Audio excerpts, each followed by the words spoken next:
All right, so we've started recording now. So yesterday we did support and resistance, which I sent the videos there. Today we are going to be looking at what we call psychological levels. So the question is, what is psychological levels? Psychological levels are quite simple stuff. It follows the same pattern as support and resistance. But some psychological levels are price points or price markets or prices that generally the big institutions would normally buy or sell cryptocurrency or any currency at all. So for example, if we are following the support and resistance approach, you will realize that we would only put the lines randomly below, let's say, under the two distinct floors, or which is a support, or we'll put it maybe on top of maybe a group, or just basically above this thing, two candles, which is a resistance. But we are saying that within those, you can almost see that when you look at the prices which forms as a support very carefully, you can more or less see that you can round this number that I'm hovering the thing on. You can round it either up or you can round it down. And the rounded up or the rounded down to a whole number. For example, if you're going to buy something and say, okay, the person says, okay, I'm selling you fruits. And the fruit is, let's say, okay, it says, okay, it is £1.10. Then you can tell them that, you know what, let's make it £1. So they round it. And that's how the institutions trade, because they buy huge sums of currency, and they sell huge sums of currency. So when they are contracting, they contract to the rounded figure or to the whole number or to maybe the half number, let's say £10.50 or £11, rounded numbers. So for example, we would put on our support and resistances and then trade with support and resistances. However, we can also use the psychological levels based on where support and resistance are. So for example, these lines that I've created two lines. Let me create one more line, and then we can use that to determine the rough support and resistance. I've created a third line here. If you look at this very carefully, the first one that I've done, let me color it differently. And then, so this is like red. The second one is gold. And then the third one is green. Yeah. So these lines that I have created, right, they all have price tags on it. So this line, for example, based on the rough sketch that I've done just by using my eye to gauge, it says 35,854, right? We can round this 35,854 down to 35, let's say 35,800. Where's 800? So if you want to edit this 35,800, because it was first 35,854, you go into the edit. So you first select the line, go into the edit, go into coordinates. You see the number that you've selected. I mean, the line, the resistant line is showing the amount or the price point that is selected on. You can then go and change it to 35,800. And it gives you a fix. And you realize that that gives you, it goes through a support or a resistance at the top there. Now, when we look at this one, when we come down here, right, we come down here to this level, we see that this is about 33,131. So we can decide that we are just going to put it just around 33, right? So we go in and then we edit the coordinates. And then we do it 33. Because all we are doing is we are creating a rounded figure that we believe that it's a psychological level that generally the big institutions would trade at. Meaning that if price would be moving in a swing, it will be moving to those psychological levels. And it's not going to be bang on the psychological level, but it will be around that psychological level. Let's do the third one. The third one is about 30,062. So let's put it at 30,000. Let's put it at 30,000. Okay. Now, oh, sorry. What happened here? Sorry, guys. I think there are more people on board.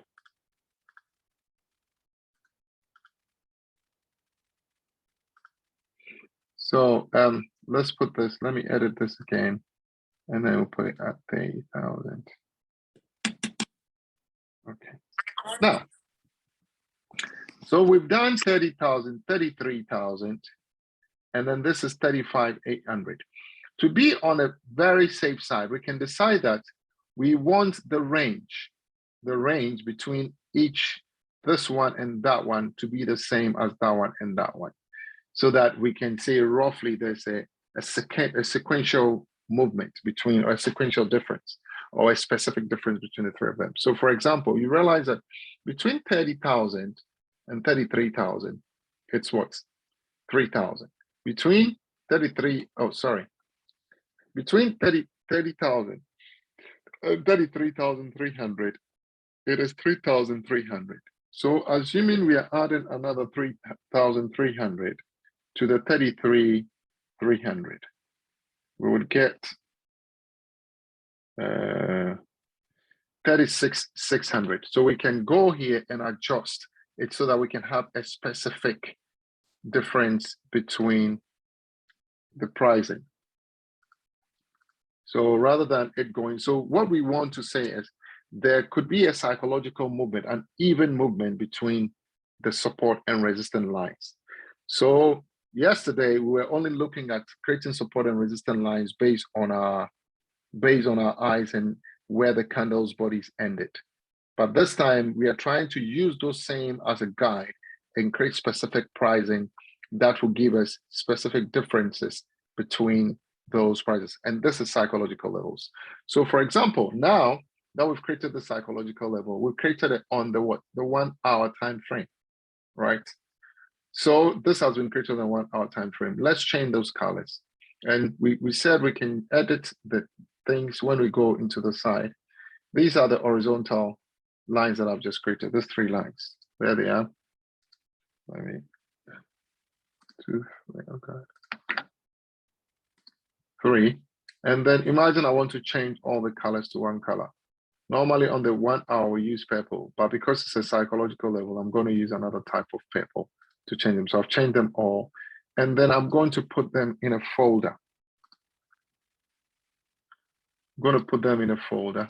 Once I'm putting them in the folder, we call them psychological levels. So it's something PSL.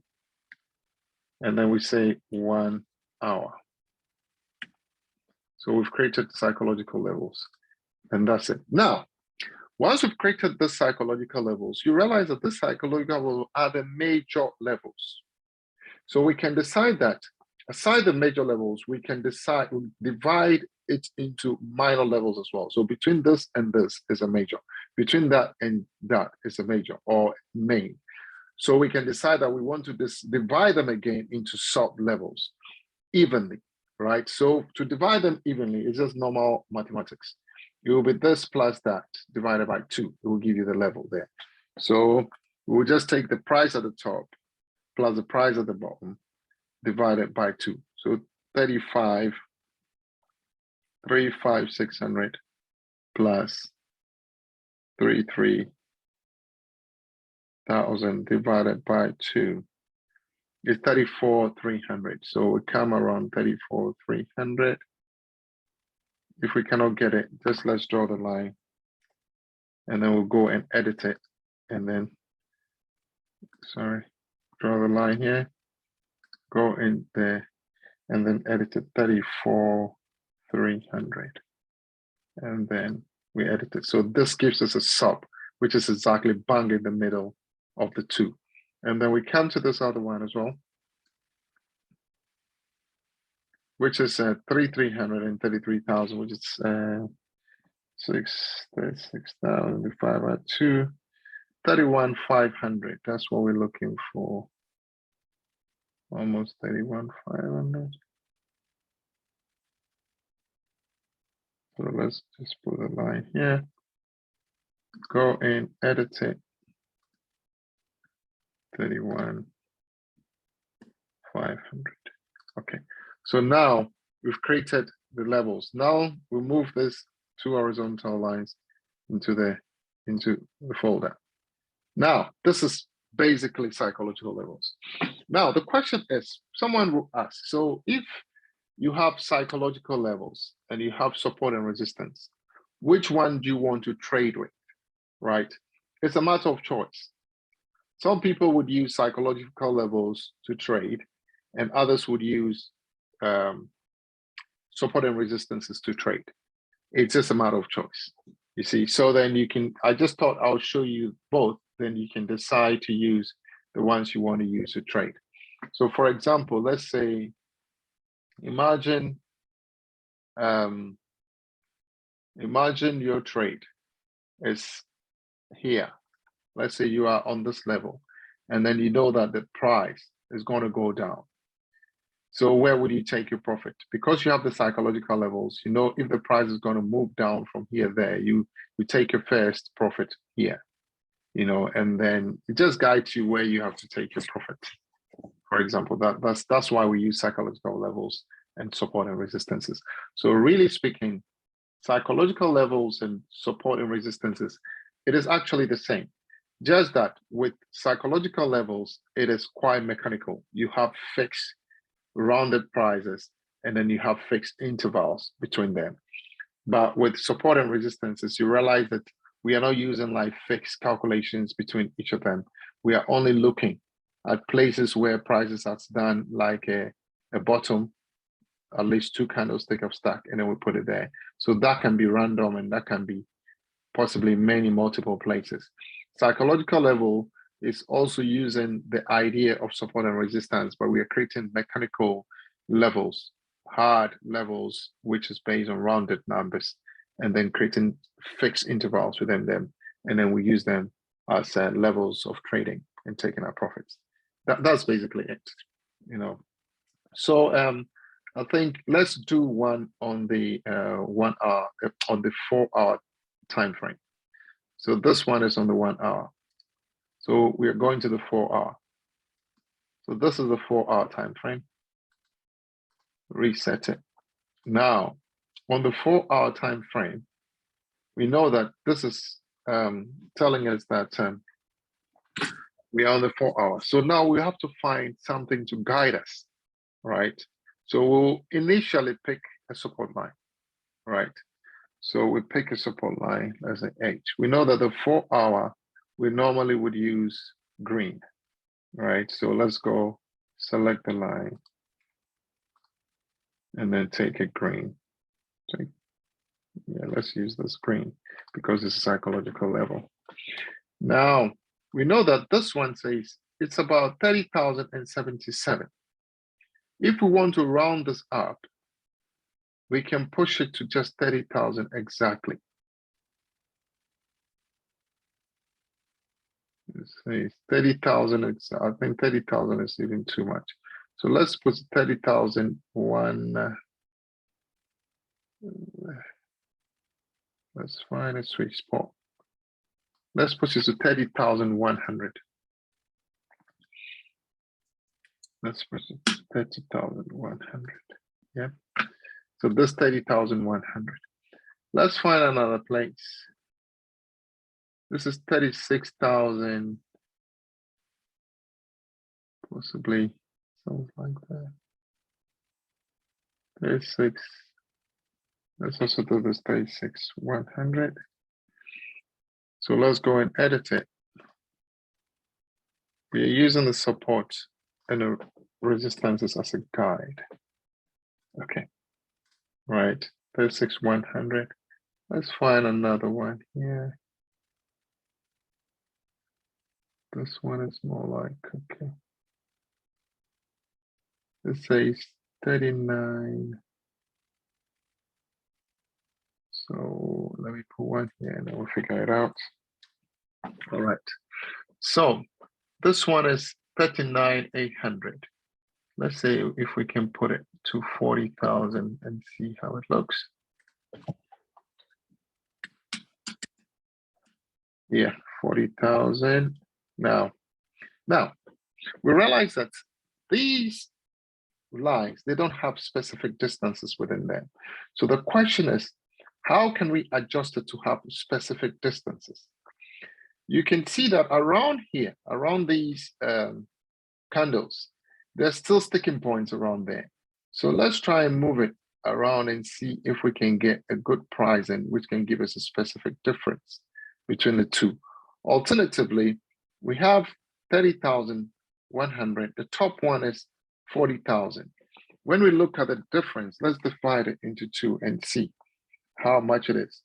So we have 3,100, and then we have 40,000. Equals to that divided by 2, 35,050. So 35,050, where will this stick? 35,050. Yeah, 35,000. It sticks somewhere there, just below this point. Okay, so let's go and edit it. 35,050.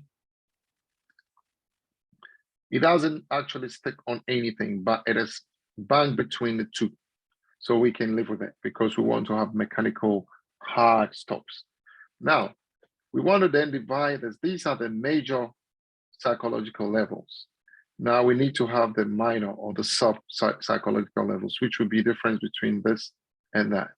So the difference between that and that, it is 40 plus 35,050 divided by 2. We can actually decide to do it 35 exactly. So if we do it 35 exactly, then we can also still live with it. Let's do this 35 to make life easy.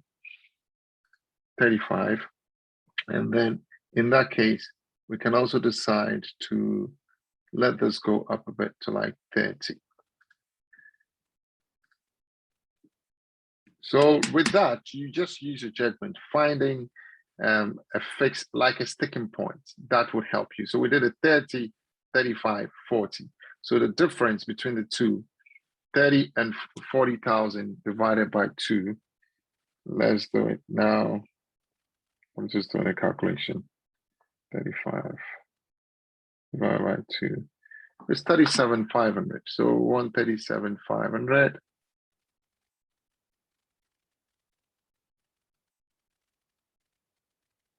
Okay, I'll go and edit it. 37,500.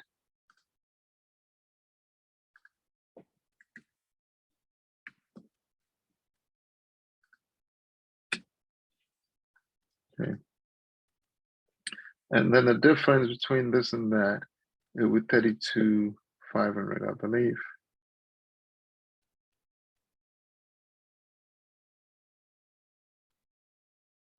So let's put it here and then go and edit it. Edit that, 32,500. All right, so at least we have our psychological levels. This one, we've done that on the 4 hour.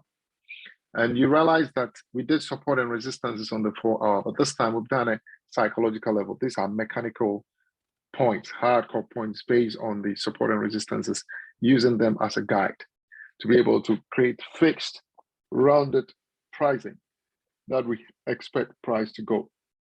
That's all. So I think that's that. Now that you've done it, you just go and then you create a folder, name it PSL, that's psychological level. Oh, sorry.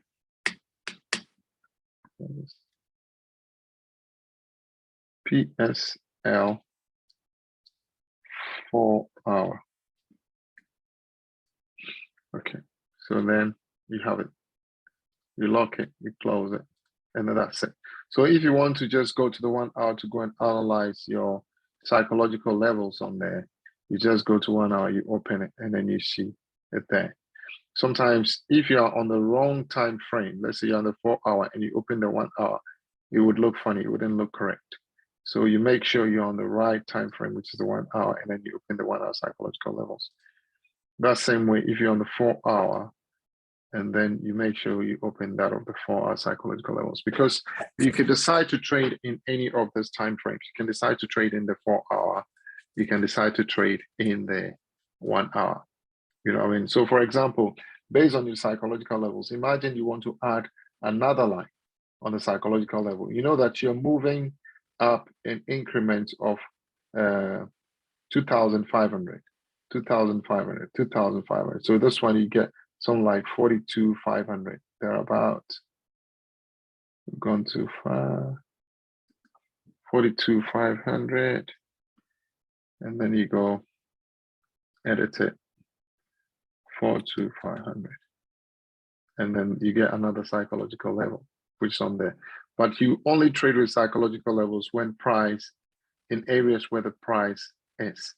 So you'll be interested in the psychological levels around where the price is. So here, if we say we come down, we break this line, then you have to go down and create another level at the bottom here.